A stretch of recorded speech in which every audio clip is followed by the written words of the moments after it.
지난 시간 우리 아이 영어 시작하기에 이어서 가보도록 하겠습니다. 기억나시나요? 영어 시작의 핵심은 듣기 위주.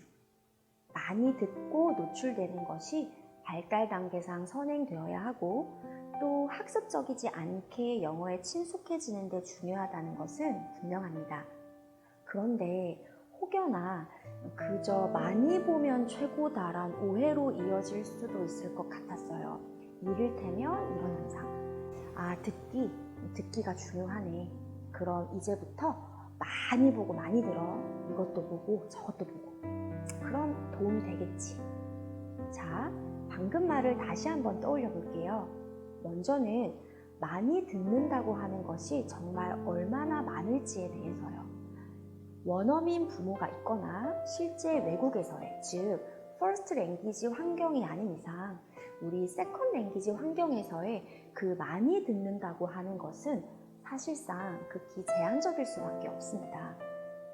듣는 양의 측면과 더불어 듣는 질의 측면에서도 보자면 전자의 환경에서의 듣기는 실제 공간 속에서 모든 맥락을 통해 이해하며 듣게 되는 반면 예를 들어 영상으로 보고 듣는 거, 즉 세컨 랭귀지 환경에서의 듣기는 그것이 자연스레 이해로 연결되어지는 데는 분명 한계가 있다는 것입니다. 즉 세컨 랭귀지 환경에서의 듣기는 양과 질적인 면에서 한계가 있을 수밖에 없으므로 그것이 이해로까지 이어지려면 그저 많이 보고 듣는 것을 넘어 어느 정도의 듣기의 틀과 전략이 좀 필요하다라고 할 수 있겠네요. 제가 이 점을 나름 강조한다곤 했는데 다시 한번 듣기의 개념을 조금 더 다듬을 필요가 있겠다는 생각이 들었습니다. 자, 방금 이 점을 유념하지 않으면 다음과 같은 현상을 많이 겪게 됩니다. 엄마 생각으로 많이 듣게 하고 많이 노출시켰다고 생각했는데 나중에 시간이 흘러 영어의 이해도나 영어의 발달적인 측면에선 별 성과가 없었다. 많이 보고 들었던 것이 그냥 의미 없이 스쳐 지나가 버린 것에 불과했기 때문이었겠죠. 그것은 아는 만큼 들리기 때문입니다. 아는 만큼 들린다. 예를 들어 전혀 모르는 내용을 그저 본들 행여나 앉아봐 구간 반복 수백 번을 해준다 한들 자연스레 이해로 연결되기엔 무리가 있습니다. 자, 그럼 듣기에 어떤 전략이 좀 더 붙어야 이해로 연결되는 고리를 최대한 마련할 수 있을까? 이럴 땐 항상 모국어를 어떻게 하게 됐나를 생각해 보시면 도움이 됩니다. 아이가 처음 말을 배울 땐 엄마, 사과, 단어로 접근했을 겁니다. 그 아는 단어가 속한 문장이 문장으로 다가오게 되고요. 그래서 1편에서 말씀드렸던 방법들로 첫 번째, 단어 위주로 처음엔 많이 접근하셨다가 두 번째, 그 다음엔 오히려 조금 낮은 수준의 영상, 즉 아이가 이 정도는 맥락도 이해하고 알아들을 수 있겠다 싶은 것을 마지막으로 그 횟수를 반복적으로 들려주면서 그 다음 다양하게 늘려가는 것이 세컨 랭귀지 환경에선 좀 필요합니다. 아이의 첫 그림책을 활용하기에 대해서 말씀드릴 때도 한 권을 한 번에 최대 몇 번, 최소 몇 주 정도는 반복해 주시라고 했던 이유도 그거고요. 또 세이펜을 예를 들어서도 무작정 막 다 해보기보다는 한 장씩 찢어서 그 한 장을 어느 정도 습득한 다음 늘려가는 것도 좋고요. 결국 책이 아주 좋은 방법이라고 했던 것도 들을 때 맥락이 있으면서 이해하면서 들을 수 있기 때문에 아주 좋은 매체가 되기 때문입니다. 우리 아이의 영어 노출이 영어의 성장과 발달적인 측면을 함께 고려해야 한다면 이 점을 꼭 유념해 주시기 바랍니다.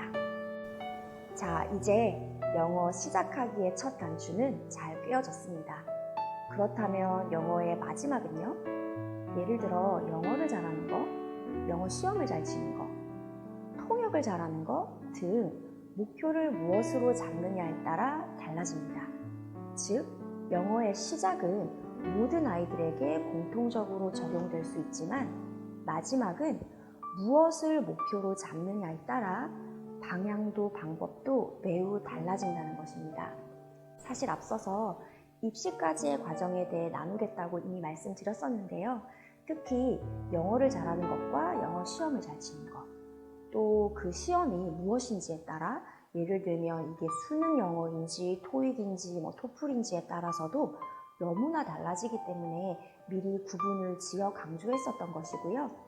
또 현실적으로 대한민국 모든 학생들은 한국을 떠나지 않는 이상 한국의 공교육 입시 체계를 거쳐야 하므로 입시까지의 과정이 우리 대부분의 공통적인 목표와 화두가 되기 때문이라고 생각했습니다. 게다가 입시 체계가 출현한 이래로 늘 여러 가지 비판과 말들이 따라왔었죠. 그 말은 분명 뭔가 비판점이 있고 뭔가 머리 아프고 입시 영어에 성공했다고 생각하는 사람들보다 실패했다고 느끼는 사람들이 더 많다라는 말 아닐까요? 입시 영어는 현명하게 대처해 나갈 필요가 있는 부분이라는 게 분명합니다. 탐만할 순 없으니 현명하게 대처해 나가봅시다. 자, 시작해 볼까요? 가장 먼저 도대체 입시 영어, 즉 수능 영어가 무엇인지 파악해야겠습니다.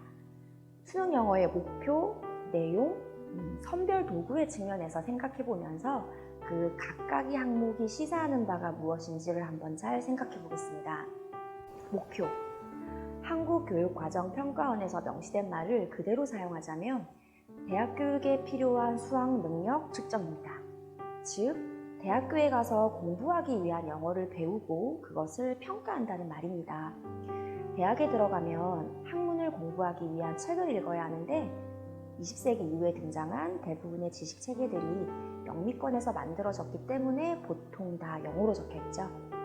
더 쉽게 말해서 세계 공통의 언어가 아직도 분명 영어인 거죠.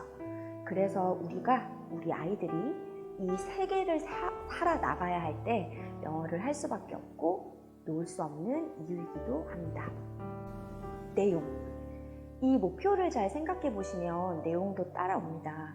학문을 위한 영어이므로 인문학, 과학, 심리학, 교육학 등등등 다양한 분야, 쉽게 말해 다양한 학과의 기본서 내지는 더 나아가 논문이나 학술지 정도의 내용과 수준을 이룹니다.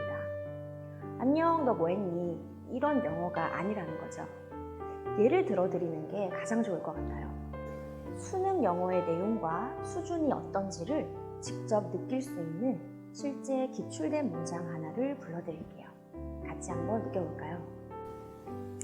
예외적 개인의 현상이 아니라 집단적 보편적 현상으로서의 사랑에 대한 믿음은 인간의 이성에 기반을 둔 합리적 판단이다. 우리 아이들이 이런 걸 하네요. 정말 고등학생 자녀가 있으시면 다독여주시고요. 앞으로 이 과정을 해야 할 학생들이 있다면 만만치 않네란 생각이 드실 것 같습니다. 자, 다시 돌아가서 아까 들려드렸던 문장으로 돌아가 볼게요. 그 길고 선뜻 이해 안 되던 문장이 무슨 의미인지 자신만의 언어로 바꾸실 수 있으신가요? 보통의 사람들은 이성적인 판단으로 사랑을 한다 정도 아닐까요?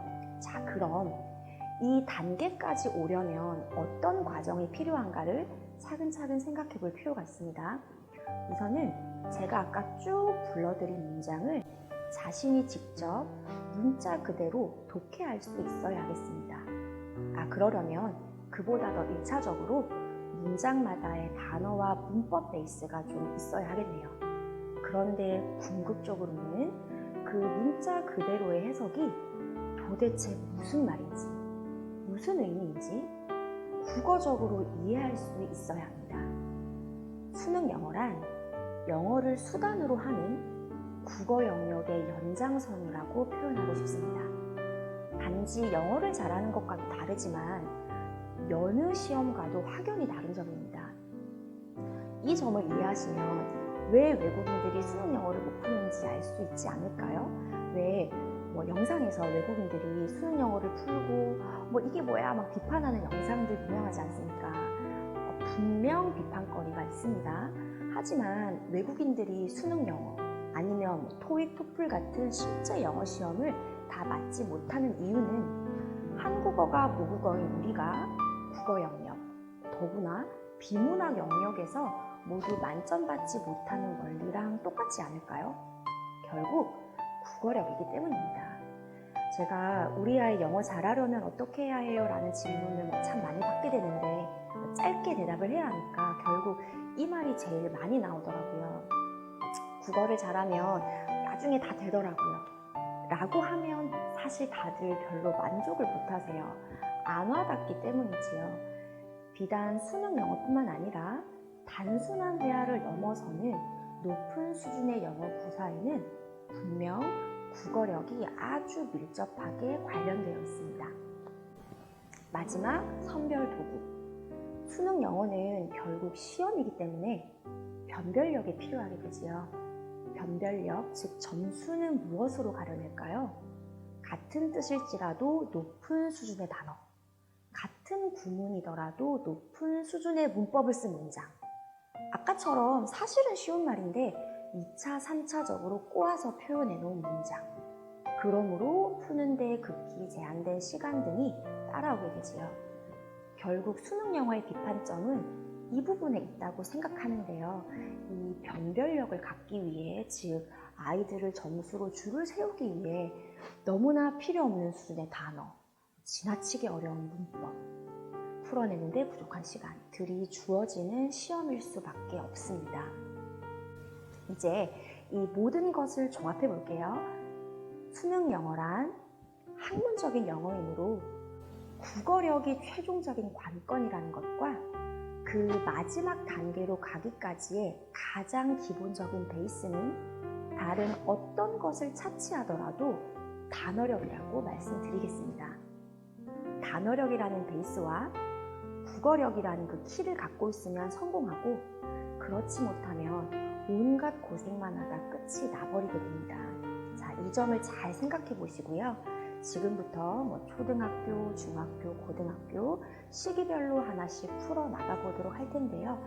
단 제가 1편에서 말씀드렸던 중요한 것을 놓쳐서 고생하더라 라는 말을 바탕으로 각 시기별로 어떤 중요점을 잘 잡고 거쳐야 가야 하는지를 중점으로 생각해 보시면 좋을 것 같습니다.